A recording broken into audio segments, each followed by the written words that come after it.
Yeah. Let's see, how deep can you go? Hey, let's do singing. Hey. Hey. Hey. Hey. Hey. Oh my God. I'm doing good. Please welcome Dani Chambers. Please welcome Richard and Ellyn. Hi, guys. Hi. Please give it up for David Sobolov. Please welcome to the stage Kirk Thornton.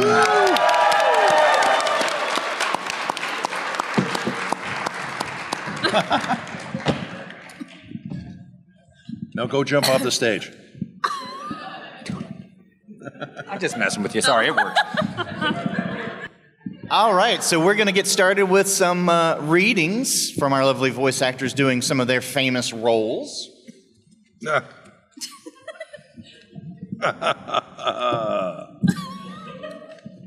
All right, reading number 1.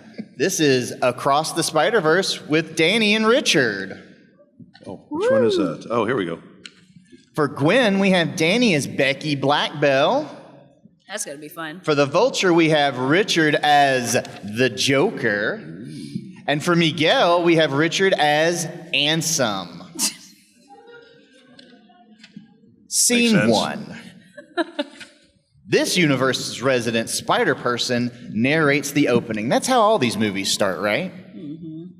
No. Let's do things differently this time. So differently. His name is Miles Morales. He was bitten by a radioactive spider, and he's not the only one. He hasn't always had it easy, and he's not the only one. And now he's on his own. You think you know the rest. You don't. I thought I knew the rest, but I didn't. I didn't want to hurt him, but I did. Oh, that's me. I always wanted to be in a band. Guess I never found the right one. In this line of work, you always wind up as a solo act, but you can't outrun a memory. I am the Vulture, the pinnacle of man's genius. You're not my vulture.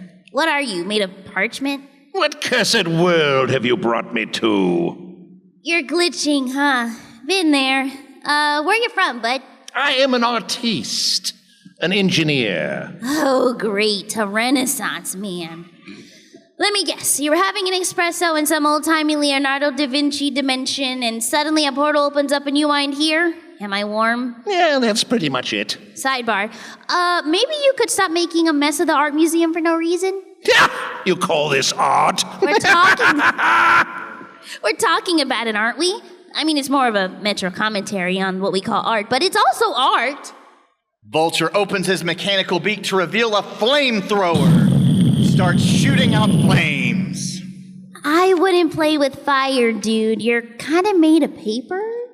Ciao, Regizio. Oh, this is such a stupid way to die.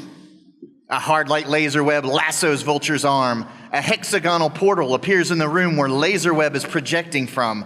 There's a blinding light show just before Miguel body slams Vulture across the room, freeing Gwen from the Birdman's grip. Gwen swings over for a closer look. Miguel is cool and seemingly in control. I'm sorry, who exactly are you supposed to be? It's classified. You're the Blue Panther. No. The caped blue satyr? Dark Garfield, Macho Libre. No, I'm no. Stop! I'm from another dimension. You are? Wow. Actually, I'm not confused. My name is Miguel O'Hara, which is ridiculous because neither of those names go together. I lead an elite strike force dedicated to the security of the multiverse. Actually, forget it. Can you go to any dimension you want with that watch? It's much cooler than a watch. Okay, sensitive. Look, but there's this big flying turkey at the Renaissance I have to bring to justice, so if you don't mind... It's all right, kid. I'll take it from here. Okay. Knock yourself out. Why are you saying it like that? Bam! Vulture wrecking balls Miguel from behind. That's why. You're not funny. I don't know. Been really fun cleaning up your shocking mess, by the way. What mess? Kingpin's colander. What are you guys talking about? You shut up, Kalate. None of your business, nosy. We saved the multiverse. You left a hole wide enough for guys like him to randomly shoot in the wrong direction. Now I'm stuck putting everybody back where they belong before all of time and space collapses. And don't even get me started on Doctor Strange and that little nerd back on Earth. 19999999999. Who's Dr. Strange? Sounds like he maybe shouldn't practice medicine. The vulture laughs maniacally as he releases hundreds of Da Vinci-styled wooden drones. So, you want me to handle this, or...? Miguel masterfully destroys the drones in one awesome swoop. Ay, por Dios. He got hammer space. Lila, can you please, Lila, Miguel's AI hologram assistant, appears. call for backup. End scene. Yay.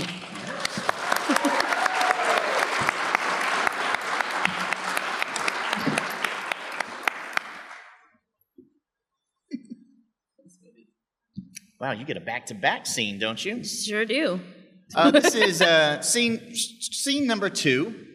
This is Wish with Dani as Asha as Chise, me as Valentino, the adorable little goat, and Larry, who I'm gonna tag out with. He's gonna be King Magnifico for this scene. He's doing what to you? We're tagging out. It's a showbiz term. I see. Okay. Maybe for the WWE. A wishing star has fallen out of the sky and causes havoc over the city of Rosas. Asha, a village girl, and her pet goat Valentino have been touched by the star's magic. What are you doing? Valentino, don't eat that! It didn't work. When does the magic happen? I'm talking. Who knew my voice would be this low? Oh, you're switching out, literally. Okay.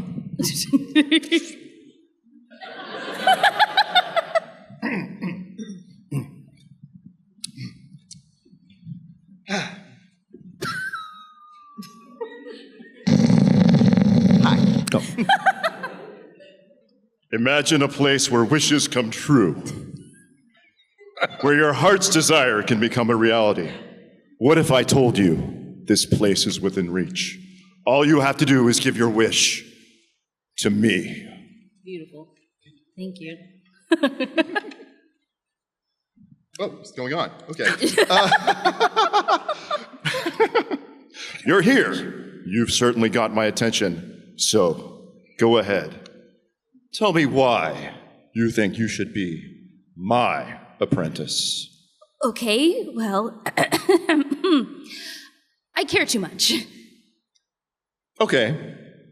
That's interesting. It's my weakness. I figured I might as well get through all the bad stuff right up front. Fair enough. And your strengths? Glad you asked. I'm a quick learner and a hard worker, and I help well. And I'm young, so I'm malleable, but not too young so that I'm too malleable. Oh, and I like to draw. Is this anything? What am I looking at? It's a goat. It's hopping. Certainly. See? Oh, again! It's hopping. That's a unique talent. Do we call that a talent? Oh, well, it's just something my father taught me. I remember your father. Really? He was a philosopher, wasn't he? Always talking about the stars. We used to climb to that tree at the high ridge where it becomes just you and the stars. You know, he'd say, the stars are there to guide us, to inspire us, to remind us to believe in possibility. Well, even when he was sick, he'd take me out at night to dream. All I dreamed about was him getting better. How old were you when he passed? 12. That's not fair, is it? When I was young, I too suffered great loss. I didn't know that. I'm sorry. My entire family, our lands were destroyed by selfish, greedy thieves. If only I'd known magic then. You see, I founded this kingdom so there would be a place where everyone is safe, Asha. No one should ever have to see their dreams destroyed before their eyes. No one should have to live their life feeling the pain of that loss every day. And that is why I do what I do. And that's why I want to work for you. Oh, that's you. No, that's you. Come with me.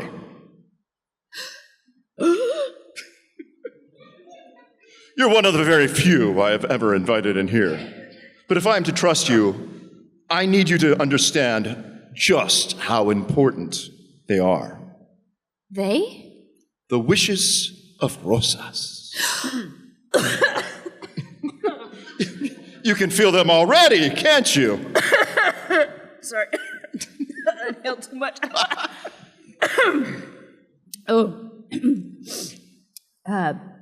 They are everything. Oh, I'm sorry. I don't know why I said that. No, that's it.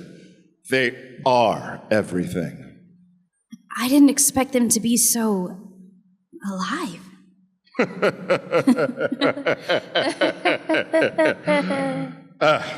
Yes, you see, people think wishes are just ideas. But no.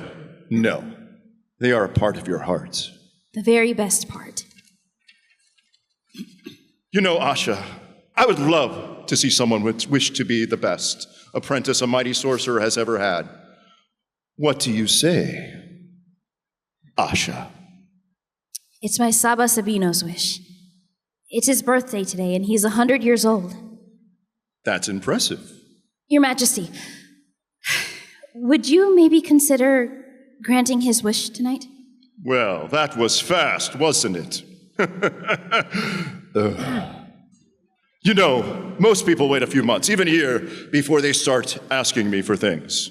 I'm so sorry. I did not mean to. No, it's okay. It's okay. Here, let me see the wish. Oh, it's a beautiful wish. Beautiful. But unfortunately, it's too dangerous. Dangerous?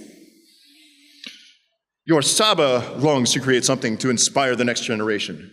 Great wish, but too vague. Create what? A rebellious mob, perhaps. To inspire them to do what? Destroy Rojas, maybe? Rosas? My Saba would never do anything to hurt anyone. You think that. I know that. Well, you're young. You don't know anything, really.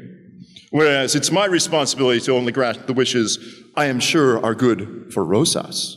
So most of these wishes will never be granted? Yet I still protect them like all the others. Well, can't you just give them back instead? Excuse me? The wishes you're not going to grant, you could just give them back. Then, I don't know, the people can try to pursue them themselves? You know, if they're dangerous, they can be stopped, but if they're not... You've completely missed the point. People come here because they know they can't make their own dreams come true. The journey's too hard. It's too unfair. They give their wishes to me willingly, and I make so they forget their worries. You make it so they forget the most beautiful part of themselves.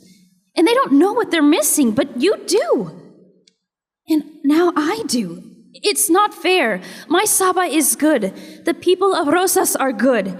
They deserve more than that. I decide what everyone deserves. End scene.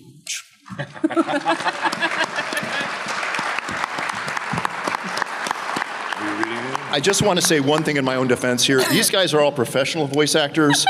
My main job is I get paid to not talk. So please, thank you. And it was a pleasure working with you all.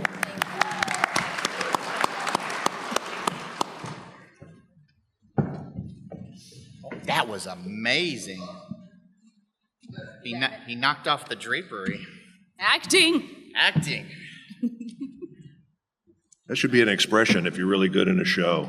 You knocked off the drapery. You're that good. Elegance. Oh, elegance. All right, reading number 3. It's going to be Ellyn reading some lines from the Barbie movie.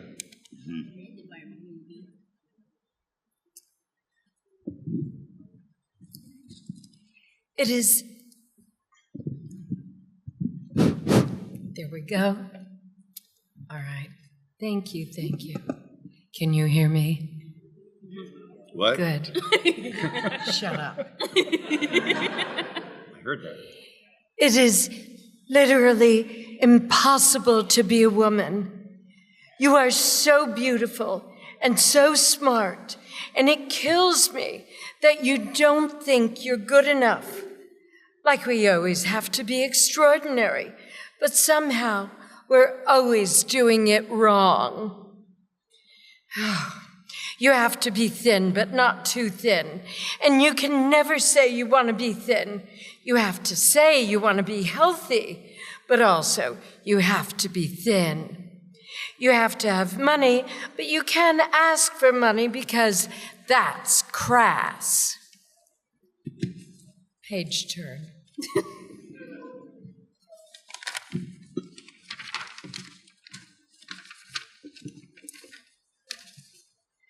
You have to be a boss, but you can't be mean. You have to lead, but you can't squash other people's ideas.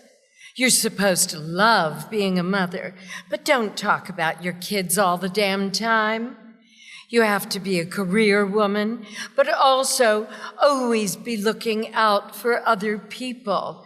You have to answer for men's bad behavior, which is insane, but you point that out, and you're accused of complaining.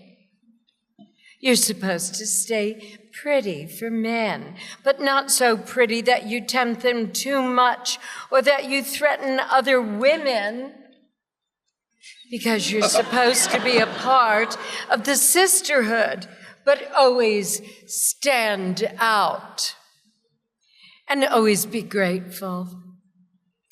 But never forget that the system is rigged. So find a way to acknowledge, but always be grateful. You have to never get old. Never be rude. Never show off. Never be selfish. Never fall down. Never fall. Never show fear. Never get out of line. It's too hard. It's too contradictory, and nobody gives you a medal or says thank you. And it turns out, in fact, that not only are you doing everything wrong, but also everything is always your fault. You're not in this scene.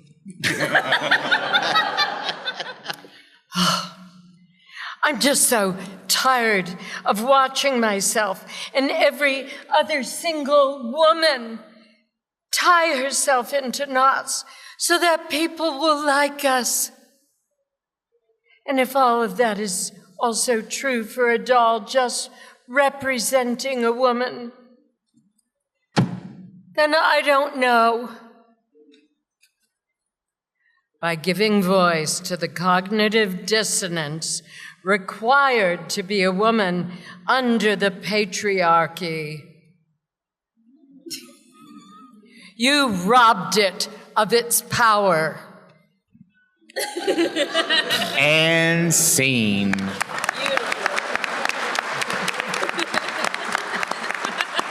That was Ellyn playing Gloria as Misaki from Bleach, and Ellyn playing Barbie as Okamoto. As one does.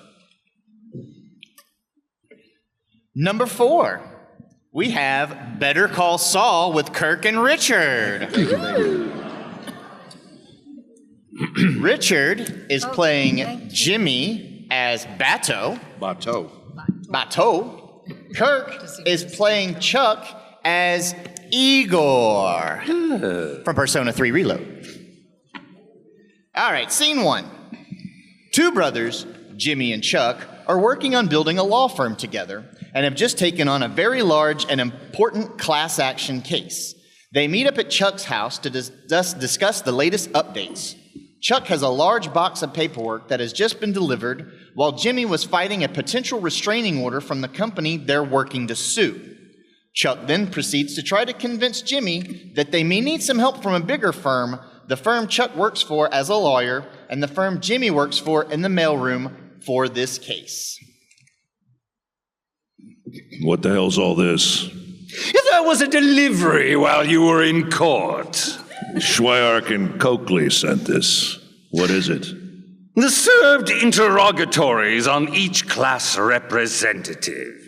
This box is deposition notices, documents calling into question the mental health of our elderly clients, attempting to stop the class from being certified on the grounds they're not competent.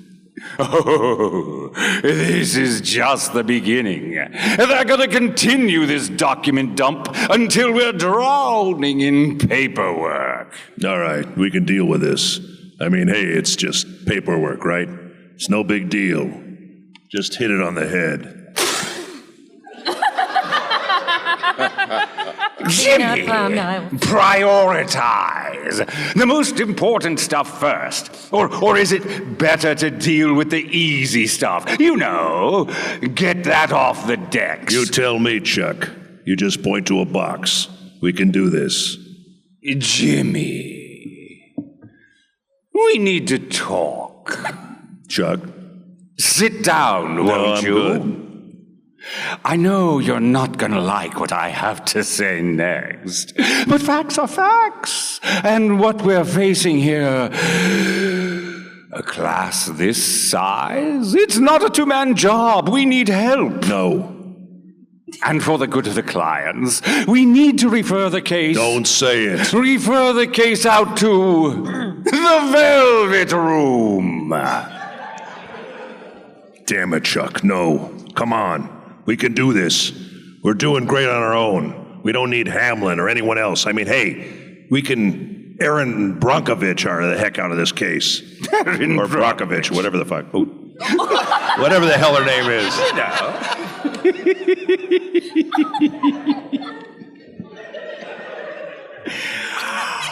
I'm not going to repeat that. But Erin Brockovich didn't do it alone. She and Ed Massey brought in heavy hitters from Los Angeles to get that case across the goal line. And that's what we need to do. And there's no shame in that. This is our case. Yes, it's ours.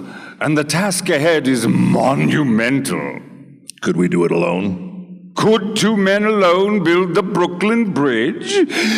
Maybe, but it would take forever. Just how long do you think the residents of Sandpiper Crossing have? Referring this case to HHM is good for the clients. That argument you won today against the restraining order, the judge was never going to grant that. Schweikart is throwing softballs, and he's going to keep throwing them over and over. We'll be busy swatting them away. We'll never spend time on the actual case. This case will span years, and we don't have the capital to carry it forward by ourselves. We simply don't. Fine. So, the case goes to HHM? Hail, Satan, I submit to the dark side, because darkness is the heart's true essence. And scene.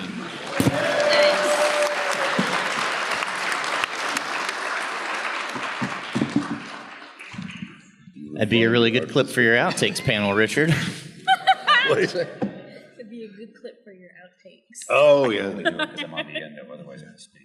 Yeah, that's true. Reading number 5, The Simpsons steamed ham scene. Always a fan favorite. It's going to be with Ellyn and myself. Wait a minute, Ellen's reading the part of the ham? No, Ellyn is playing the part of Skinner as Agatha from Pokemon. Okay. Go, Jinga! And I'm going to be playing Superintendent Chalmers. We've got one other small part. Did you want to do Skinner's mom, Agnes? Yeah. Okay. Oh. That's 2 lines at the end. Oh, all right. Just whatever you feel like doing for that role. All right.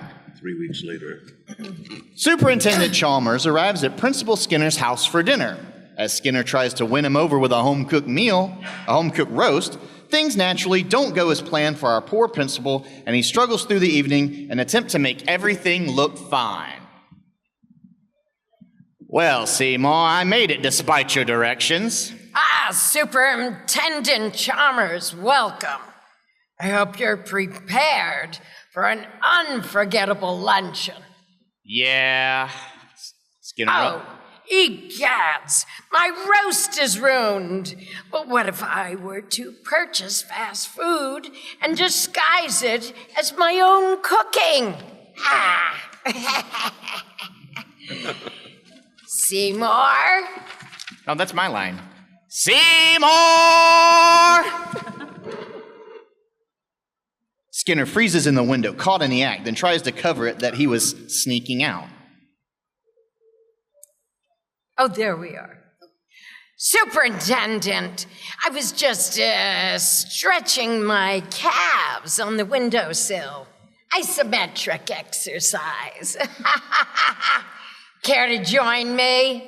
Why is there smoke coming out of your oven, Seymour? That isn't smoke. It's steam. Steam from the steam clams that we're having. Steam clams. Once Chalmers leaves the kitchen, Skinner breathes a sigh of relief, climbs out of the window, and runs across the street to Krusty Burger, where he buys hamburgers and french fries to replace his burnt roast. He enters the dining room with the fast food on a silver tray. Superintendent, I hope you're ready for mouth-watering hamburgers. I thought we were having steamed clams. Oh, no. I said steamed hams.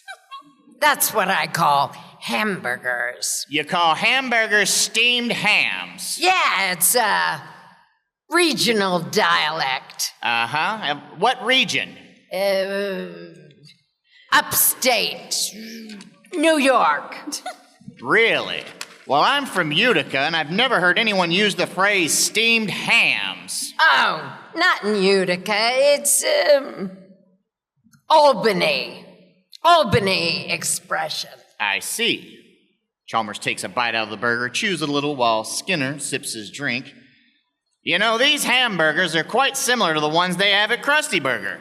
Oh, patented Skinner burgers. Old family recipe. For steamed hams. Yes. Yes, and you call them steamed hams despite the fact that they are obviously grilled. You know, the one thing I should... Excuse me for a second. Of course. Skinner enters and leaves the kitchen swiftly upon seeing that it is now on fire. Oh, well, that was wonderful. Oh, a good time had by all. I'm pooped. Yes, I should be. Good Lord, what is happening in there? Aurora Borealis. Aurora Borealis. At this time of year, at this time of day, in this part of the country, localized entirely in your kitchen. Yes. May I see it? No. Seymour, the house is on fire! No, Mother. Mother, it's just the Northern Lights. Well, Seymour, you're an odd fella, but I must say, you steam a good ham. Help! Help! Scene. And scene. That was really funny. Yikes. Really? Agatha as Skinner? Really? How drunk were you when you assigned these characters? That was, no comment. Right.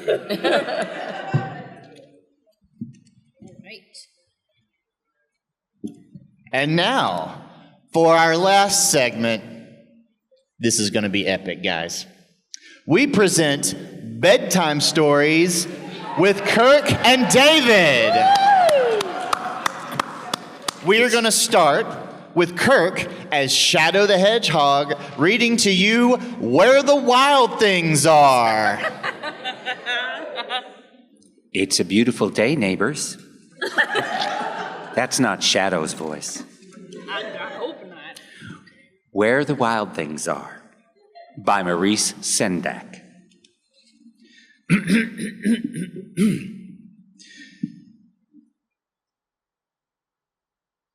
The night. Where is Shadow? There he is. You get up here. The night Shadow wore. No, Max. The night. We're going to get this going here.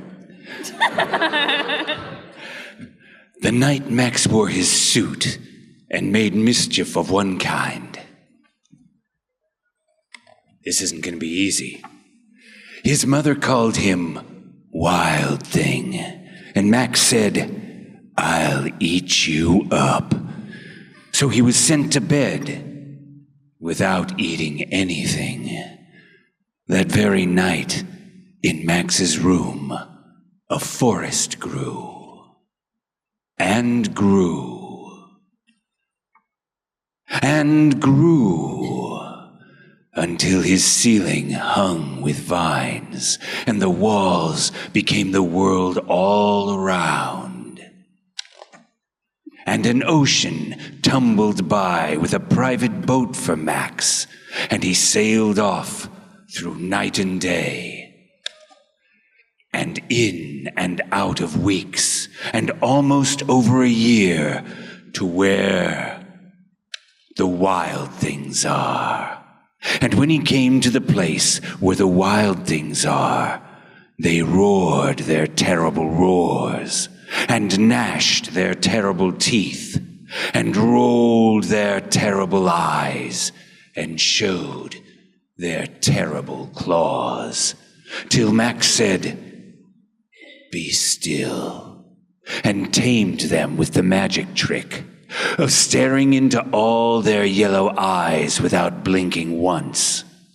And they were frightened, and called him the most wild thing of all, and made him king of all wild things. And now, cried Max, let the rumpus start. Oh, there's no words on that page. Even more, there's no words on the next page. Or the next. Finally, more words. Now stop, Max said, and sent the wild things off to bed. That rhymed. Without their supper. And Max, the king of all wild things, was lonely and wanted to be where someone loved him best of all.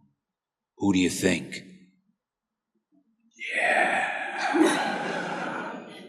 Then all around from far across the world, he smelled good things to eat. So he gave up being king of where the wild things are. But the wild things cried, "Oh, please, don't go. We'll eat you up. We love you so." More rhymes. And Max said, "No, more rhymes." The wild things roared their terrible roars, and gnashed their terrible teeth, and rolled their terrible eyes, and showed their terrible claws. But Max stepped into his private boat and waved goodbye, and sailed back over a year, and in and out of weeks, and through a day, and into the night of his very own room, where he found his supper waiting for him. And it was still hot.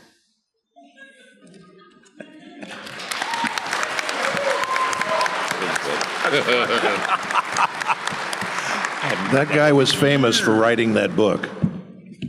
It's a good children's book, huh? Is it?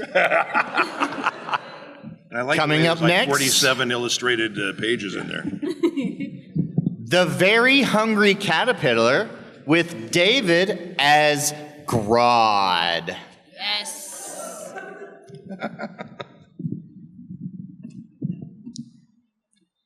The Very Hungry Caterpillar by Eric Carl. Carl? Probably.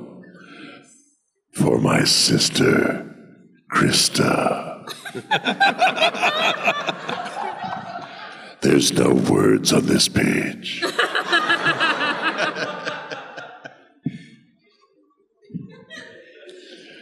In the light of the moon, a little egg lay on a leaf. How dare it?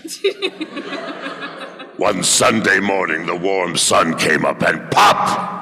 Out of the egg came a tiny and very hungry caterpillar with a very happy sun looking on. He started to look for some food. On Monday, he ate through an apple, but he was still hungry. On Tuesday, he ate through 2 pears, and he was still hungry. I've made the book all wet with my spit. Let's continue. More spit, excuse me.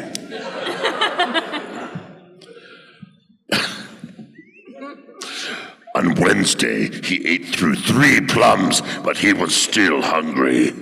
On Thursday, he ate through 4 strawberries, but he was still hungry. On Friday, he ate through 5 oranges, but he was still hungry. On Saturday, look at all this food. He ate through 1 piece of chocolate cake, 1 ice cream cone, 1 pickle, 1 slice of Swiss cheese, 1 slice of salami, 1 lollipop, 1 piece of cherry pie, 1 sausage, 1 cupcake, and 1 slice of watermelon. That night, he had a stomach ache. The next day was Sunday again. The caterpillar ate through 1 nice green leaf, and after that, he felt better. Look at all the holes in this leaf.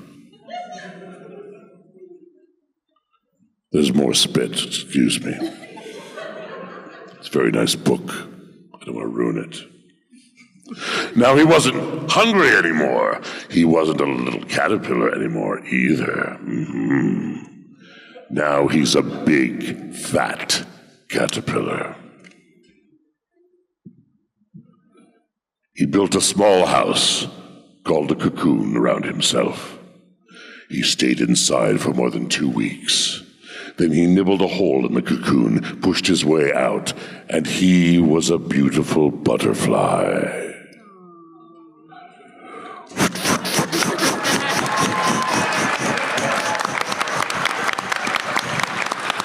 Yay!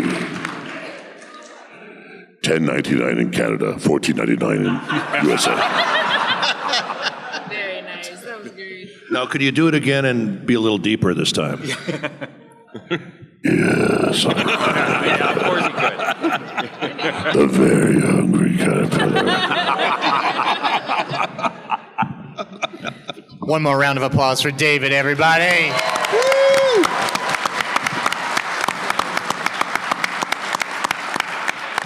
I can't believe what passes for literature these days. I grew up with that book. That was so good. I just rooted for you forever today. Actually, you made it better. Made it better. Oh, there you go. Well, imagine that in my childhood now, just that voice reading it to me. Spit Scary. and all. Spin it all. You should do like, recordings of that for kids and scare the hell out of them. It would be good. I don't like the hungry caterpillar. You know, it's funny though, getting into voice acting stuff.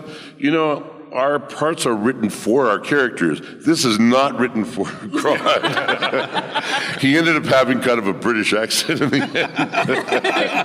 end. So what next, Mr. All right. MC? Well, this is the part of the panel where the audience gets involved. It's time for Q&A. Yay! See, we have a microphone up there? We have a microphone over there to the right. If you guys would like to ask a question to the panel, go ahead and line up right over here, and we'll get started. Should I play some, like, Price is Right music?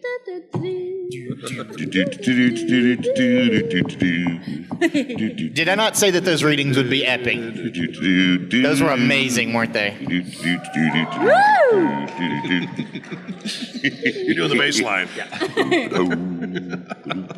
All right. Check. Can we get a little louder on this one? Okay. I think we're good. I'm just going to talk real good. This is my first time actually being first in line, so I don't have to like move it down. It's amazing.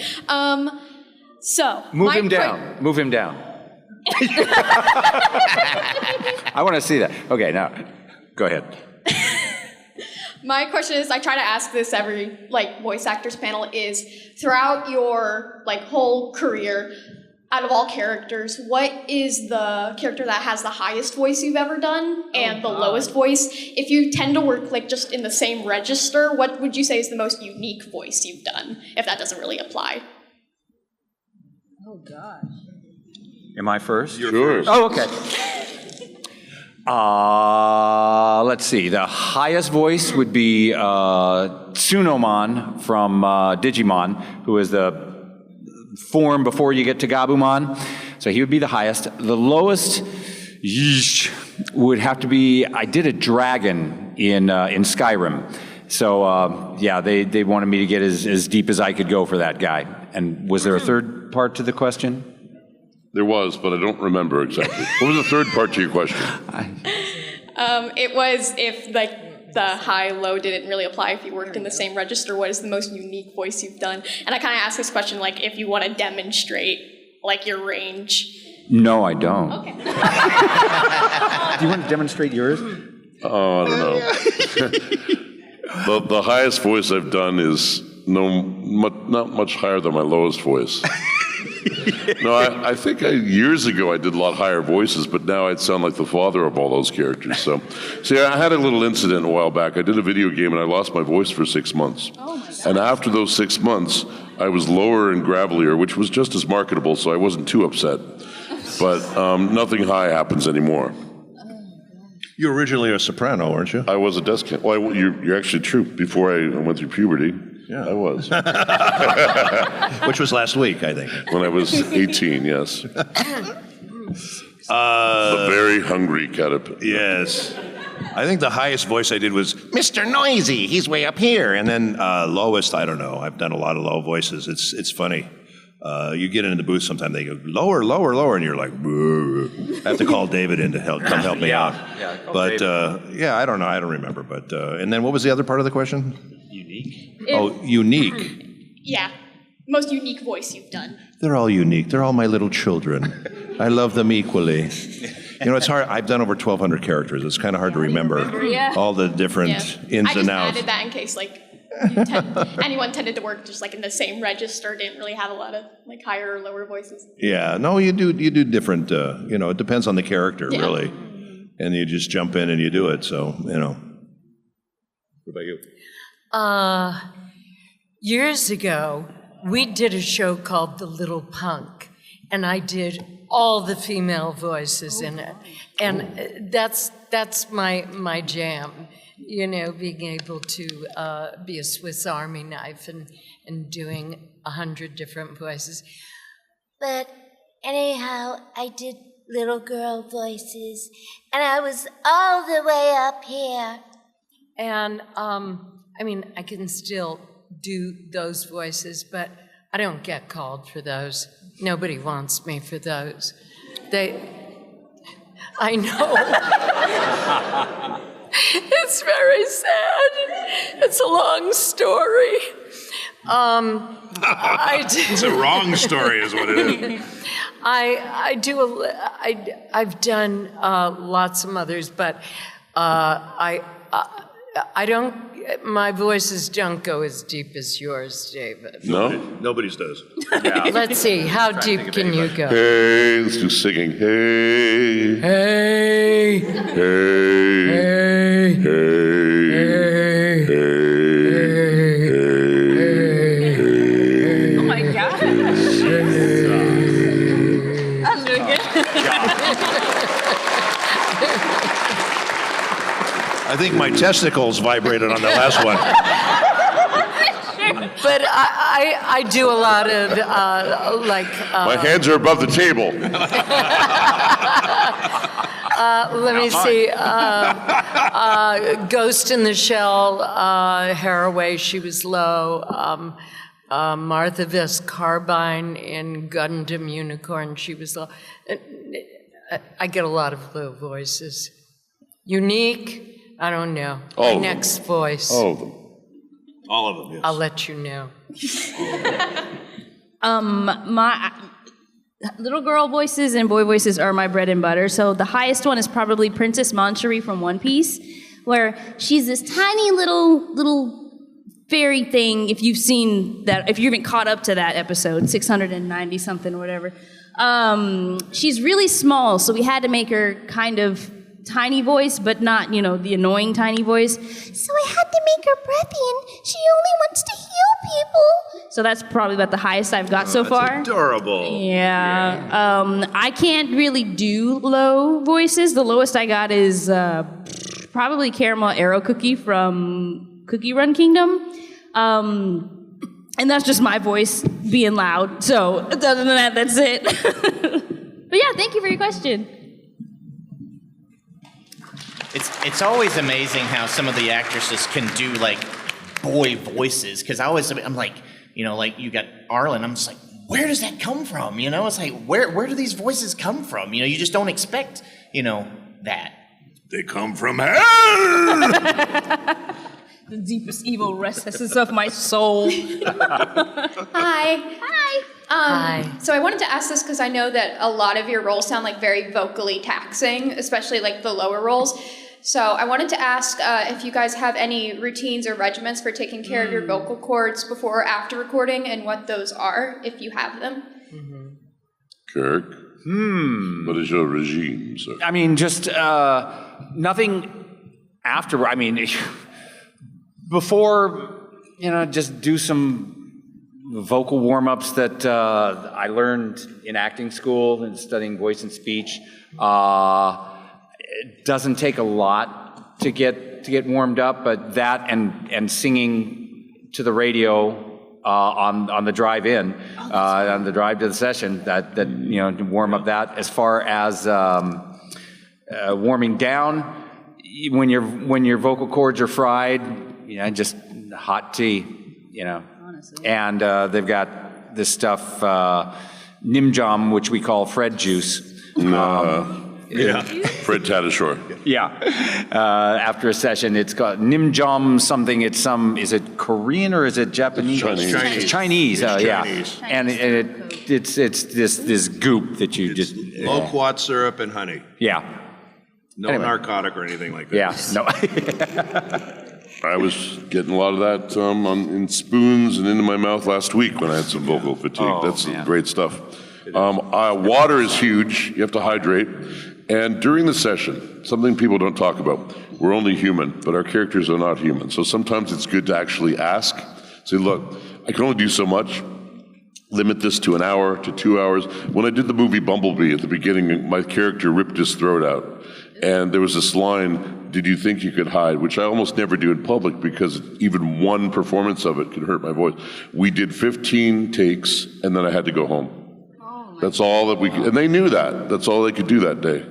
Because when you have an IMAX screen in front of you and you have to be this big, you tend to push it a little too hard. Yeah. And rest, vocal rest. Some days I don't talk at all. Texting is my friend. Yeah, all that stuff that they said is true. I think it's good to do vocal warm-ups before you go in the booth. I think it's really important. To drink, hydrate, and hot tea, if you can do it. Hot tea with honey is good. But you're right about this. You have to protect yourself too, because they'll just push you till you die. They don't care. So you have to look at your voice as an instrument and protect yourself. And you feel like you're getting too run down or something, you say, you either say, "Can we take a break?" or "I have to go to the bathroom," or whatever you have to say to get out of there to rest your voice for a little bit. You just have to really be careful and watch yourself. If your voice is really trashed after a session, I always recommend gargling with warm salt water. That always helps at night and then in the morning when you wake up, and it just really helps a lot. But this Chinese cough syrup is really, really good stuff. And Fred Tatasciore turned me on to it too, and it just basically coats your throat, and you can do a lot more screaming. The other thing too is a lot of people don't realize is you need to keep your throat relaxed. Because when you tighten up your throat when you scream, because we do a lot of screaming in some of these games like Call of Duty or whatever, you're just screaming your butt off for 4 hours. You just have to really relax your throat and do it with your throat relaxed. Otherwise, when you clench your throat, that's when you hurt yourself. Don't ever use chloroseptic or any of that stuff that numbs, because you want to be aware of what you're doing yourself.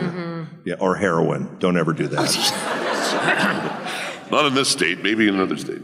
Damn, that was what I was using. That explains a lot. No, Ellyn, you're supposed to be the heroine of the show. Oh, damn, I got that wrong. She's a method actress. What Richard was saying, and everybody was saying, we all do that.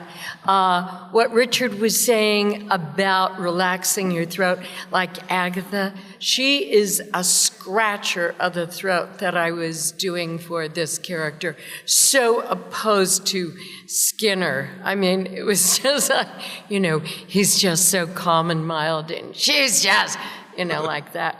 Well, anyhow, that really ratchets your throat. And if you don't relax your throat, then it will tear your throat up.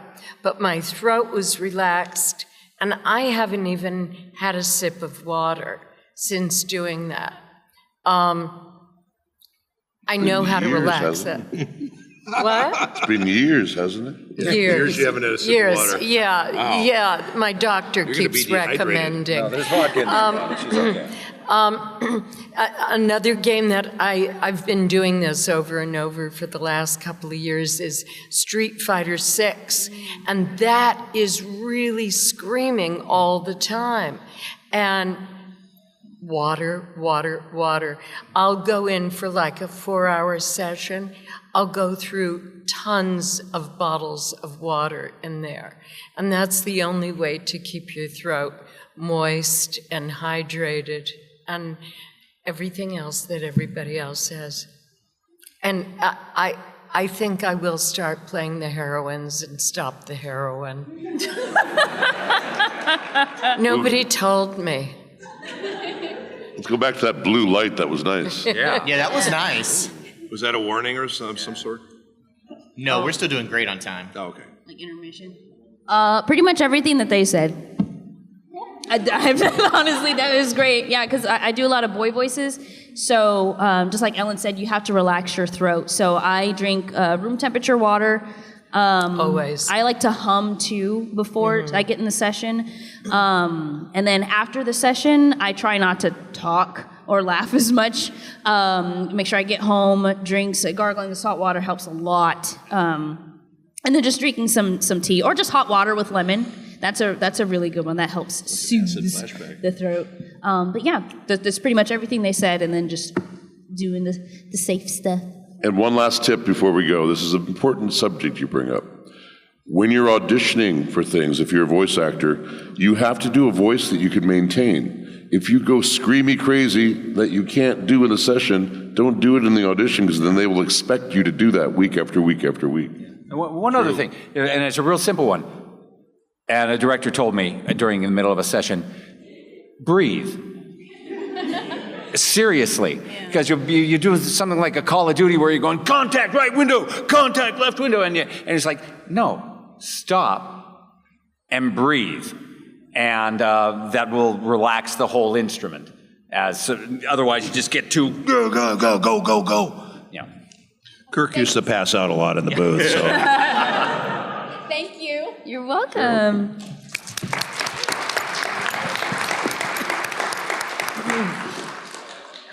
So I was wondering if any of you have a favorite line that you have done out of all the characters you have done over the years. Start at the other end this time.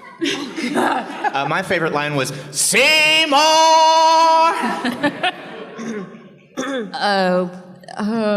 Dang it. Kirk, why'd you do that? You know I had to why. go through my Rolodex. I bought you a second.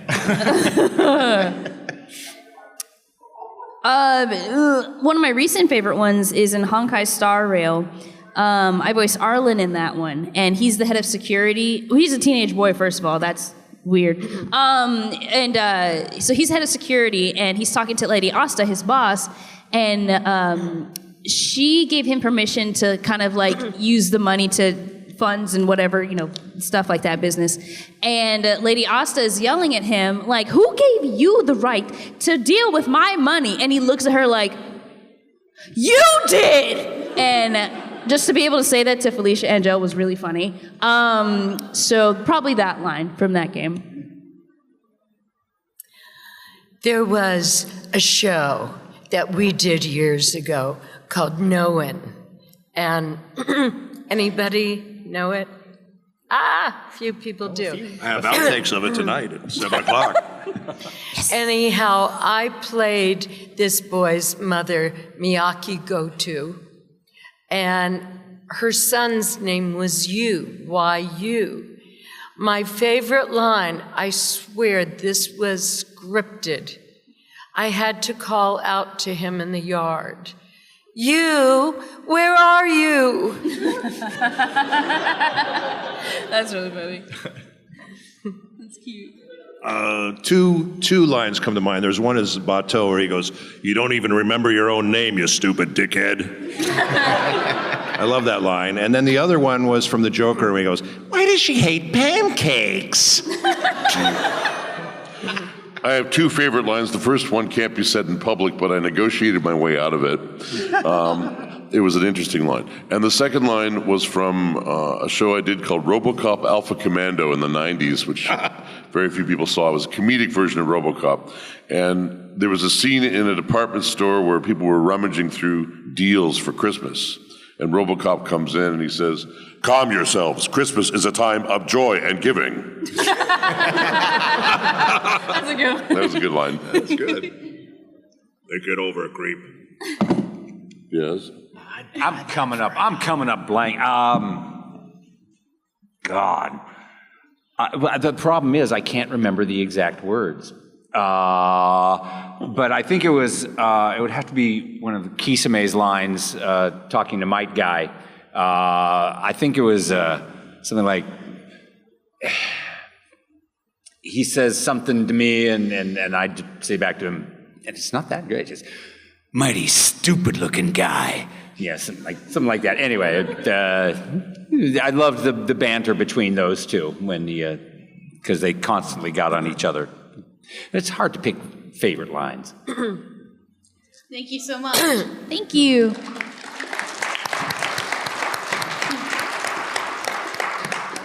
Hello. Hello. Hi. So, my question is, it's like out of all the characters you've voiced, it's like, what has been the funniest moment that you've had in the booth?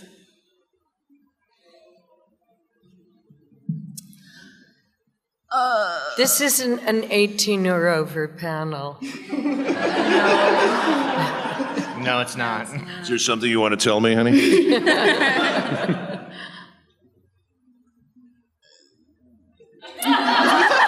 All right, I'll go. We're going to continue? Yeah. Well, there's a lot of moments, but this one moment, I was directing, and it was a warm day, and apparently the air conditioning was off in the studio. And I went in, and there was another guy who was working right before I was coming in. He was stripped down to nothing. His initials are Michael Sorge.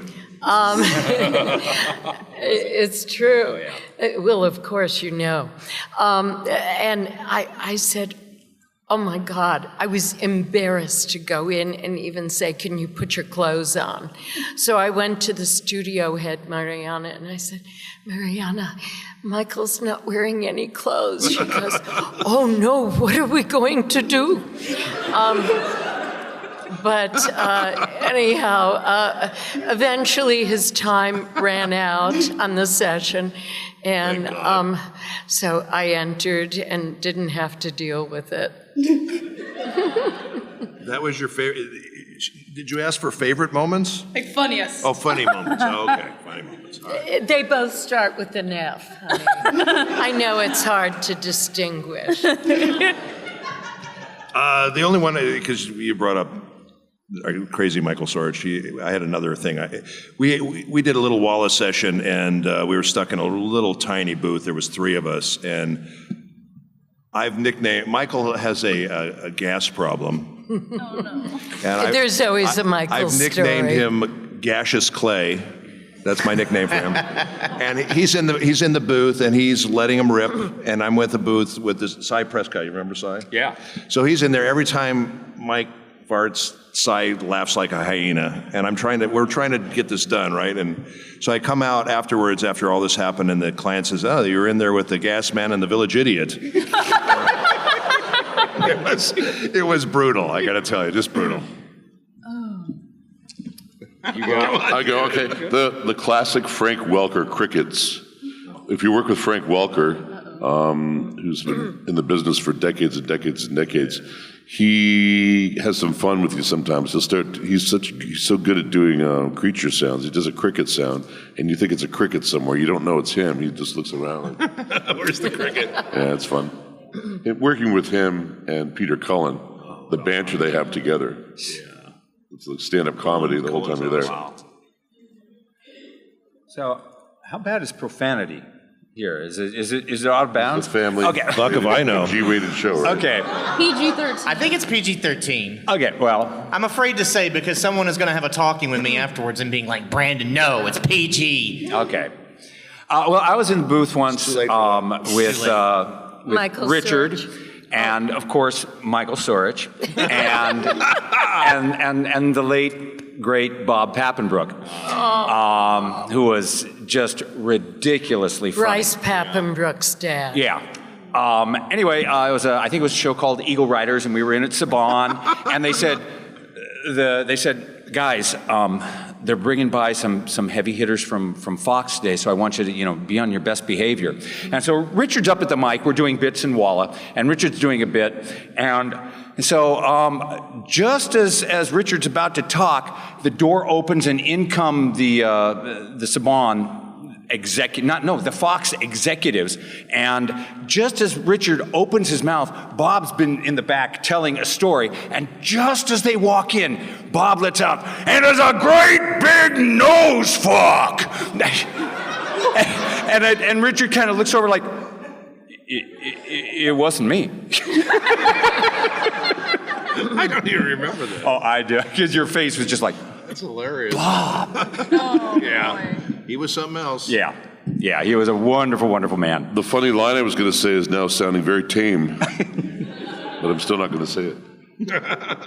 I think probably one of my There went funniest PG-13, by the way. favorite moments was, has anybody seen Ace Attorney, the anime? Okay, I voiced Dahlia Hawthorne in that one. And she's a bad guy, I'll say that. And we were doing bloopers with the director. And if anybody who knows Eric Vale, he voiced Phoenix Wright. He is a blooper king, as we like to call him. He would leave like what we call bombs for other actors. So I was determined to get him. And in one of my lines, it's like, am I wrong, defense attorney? That was the original line. And me and the director came up with, am I wrong, farting butthole? And it got him. And I was so excited. Did he laugh? Yes. Oh, he laughed. He was like, ha, damn it. And those bloopers are on YouTube, by the way. So if you want to check those out, Ace Attorney bloopers. I love when you do the blooper and then the actor doesn't miss a beat and just comes in with something else and just they just improvise off each other. It's just I love that stuff. That was very. And there's some of that tonight at 7 o'clock. Thank you. Hello. Hi. I like your hair. So I've been doing voice impressions for around 9 years, and I wanted to ask you guys for some pro tips on becoming a voice actor. What are the steps? What are some things you would, recommend on getting into that kind of line of field of work? It's about acting and not really all that much about the voice. That's a very important part of it, but to me that's the icing on the cake. Tell the story, stay in the moment, and do bigger than life things. It's much easier for a director to make your performance smaller than bigger. Improv classes, live theater really helps. And just learn about the acting part of it. It's important. Yeah, pretty much. I would say send me a check for $1,000. Come on, man. And you'll reveal all the secrets. Yes, I won't tell you anything, but just send me a check for $1,000. No, everything David said is right. Yeah. What he said, it's all about the craft. Yeah. Take Be an acting actor. classes. Yeah, be an actor first. Really learn the craft because we're actors first. It's called voice acting, but it should really be called actor voice because you really should be a good actor before you do voice acting. Yeah. And you're limited to you're telling a story. When you're on camera or you're on stage, you have your whole physicality and your eyes and everything to express yourself. When you're voice acting, you're just using your voice. That's it. So you really have to make that come alive and bring that stuff off the page. And the other thing a lot of people don't realize is that we go into the booth, a lot of times we don't see the scripts until we're in the booth. So you have to basically cold read a performance. Like today. Yeah, like today. And you just have to bring that to life and make it sound like you're not reading, like you're just making it, come to life. So people who want to be voice actors but maybe aren't great at reading, I would recommend reading out loud every day so you get that skill set, So when you go in the booth, you can read it and bring it alive. And I have one other thing to say. People will come in, even people who know better. Their energy doesn't last throughout the sentence. They'll drop the sentence at the end. Be sure to sustain the energy on whatever you're saying all the way to the end. So it's not like, oh, I'm going to go home and then I'm going to lie down. People do that all the time. But again, that's acting. You learn that in class. Yeah. Make it a live action performance in your mind. You can see everyone who's there. You have to see the eyes of the person you're talking to, or it just sounds like you're reading. And then send a check to me for $1,000. He's not kidding. It's the Richard Epcar voice acting workshop. Oh, thank you. Thank you.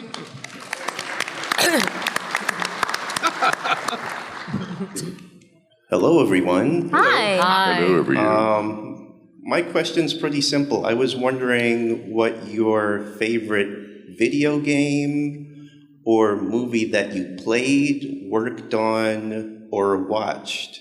For the sake of Kirk being here, my favorite game is Shadow the Hedgehog, and my favorite movie will be Sonic 3 featuring Shadow the Hedgehog. Facts. You've got a nice voice, by the way. Yeah. Thank you. You should send me $1,000. Sorry, I don't have it on me. It's okay, we take credit cards. Probably, I think my favorite video game just in general is Paper Mario for the 64. Yes! I like Paper Mario. Me too.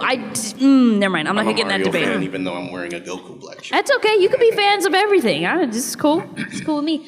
Yeah, Paper Mario, absolutely. I haven't played all of the Fire Emblem games, but just because I'm in Engage, I think it's my favorite so far, just because it's really cute.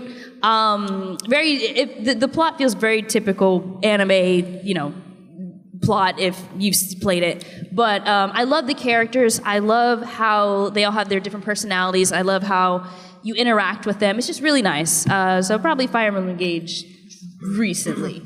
Yeah. My favorite video game is the next one I'll do. I've been doing this for 45 years. I've done a lot of stuff. And I mean... Name each one of your roles. Do you know what? This is truth. Every time I go up, I did it this time. I forgot. I said, what have I done? Oh my God, I've done so much. I don't remember. My favorite thing is when Richard and I go to conventions, is to go up with him, because then I turn to him and I go, honey, what have I done? And I can barely remember what I've done. I got to remember what she's done. he remembers everything, but I go blank. No, but you remember a lot. You go, and what about, and what about, and what about? Have to help her along. He does. He helps me. That's his purpose in life. You know, I've been doing this so long. Do you know my first video game role was the left paddle in Pong? Just the left one. And Mel Blanc was the right one. Wow. And I went beep, and he went boop, and I went beep, and he went boop. No. That was you. I never knew that. Wow. Well, the reason I said that is that my favorite video game goes all the way back to that time. I liked Centipede. Did anybody still play Centipede? Yeah. 5 people, yay. I played. I was the ball in Pong. Oh, you're the ball. I was the ball. Yeah. They never told us who did that. It was it was non-union, wasn't it? You didn't put your name on it. That's why. That could be it. Actually, I do have a game that I was really fond of. I was in it, and I also directed it. And this is going back. Jade Cocoon. Yes, Jade Cocoon. And it's about women who, in order to live their nurtures, and every time they nurture someone, they lose a skin. And when they've nurtured so many people, all their skins are gone, and then they die. Oh my God. And Wow. I It's wept. a comedy. Yeah. I wept while I was doing that. But did anybody ever see, you're too young, Jade Cocoon? Yeah? Yeah, a few people. Yeah. I was in that too. Isn't it a good one? Yeah. I love that one. I was really young when you guys are old farts. Okay. Two of my favorite characters are in Mortal Kombat, Raiden and the Joker. I just love both those guys. They're really like yin and yang, and Raiden, I love Raiden because he's such an honorable, noble character, and the Joker is just a despicable pile of poo. So it's like it's really kind of a nice dichotomy between the two characters. It's really, really fun. I really love when I have scenes where I talk to myself, and I'm talking with characters. That's really He does fun. that a lot. Yes. Talk But to that's fun. himself. It's really fun. I'm not a gamer, so I don't play, but The Last of Us, Part 2, the second one, only because they challenged us to do things that I had never had to do before in the booth. Like, okay, now you've got a knife stuck in your throat, and you're calling out through the gurgling blood in your throat, and they were just so incredibly specific about each way we felt pain, and there were just hundreds and hundreds of ways that we felt pain in that game. They just made it incredibly challenging, and that's my favorite thing as an actor is when I'm challenged, make me do something I've never done before. And you became a masochist after that, didn't you? So that's why I like that one. That's a good one. I love specific direction. Did you like say that. yours, aside from the... All right, folks, this is going to be our last question. We only have time for one more, but before we give you the last question, just wanted to remind everybody, we'll all be floor 4, Conestoga room this afternoon come for see us. autographs. Be there all Please come afternoon. see us. Come say hi. And May I do a shameless plug? absolutely. 3:00, my Women in Anime panel is, please come by.